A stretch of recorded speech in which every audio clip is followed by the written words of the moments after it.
નમસ્કાર, આપ જોઈ રહ્યા છો સ્પાર્ક ટુડે ન્યૂઝ। દાહોદના દર્પણ રોડ પર રહેતા 45 વર્ષીય ઇસમનો આકસ્મિક રીતે સારવાર દરમિયાન મોત થતા પરિવારજનોએ બોડીને ઝાયડસ મેડિકલ કોલેજને દાન કરી।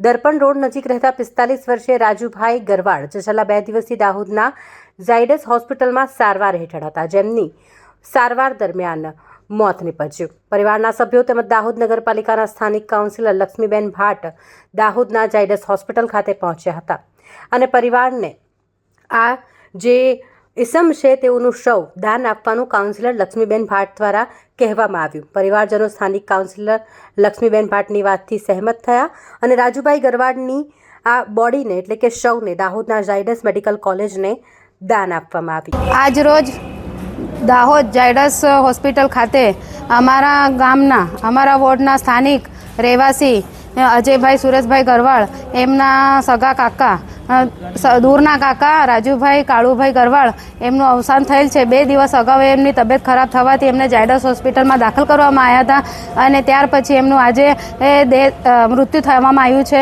અને મૃત્યુના પછી આ લોકોની પરિસ્થિતિ ના હોવાના કારણે અને ઘરના કોઈ સગાવાલા હોવાના કારણે અમારી સમજણ પ્રમાણે જે હું લક્ષ્મીબેન ભાટ વોર્ડ નંબર 3ના કાઉન્સિલર તરીકે મારા હસબન્ડ મિસ્ટર હિતેશભાઈ ભાટને સમજણ આપીને એમને અમે આ બોડીને ઝાયડસ મેડિકલ કોલેજ ખાતે બોડીને ડોનેટ કરવા માંગીએ છીએ અને આ લોકો સંમતિ આપે છે તે બદલ અમે અમને આભાર માનીએ છીએ। મારું નામ અજયભાઈ સુરેશભાઈ ગરવાળ, જે મારા કાકા જે દૂરના સગા હતા રાજુભાઈ કાળુભાઈ ગરવાળ, એમને 2 દિવસ પહેલાં અમે ઝાયડસ હોસ્પિટલ ખાતે લાવ્યા હતા।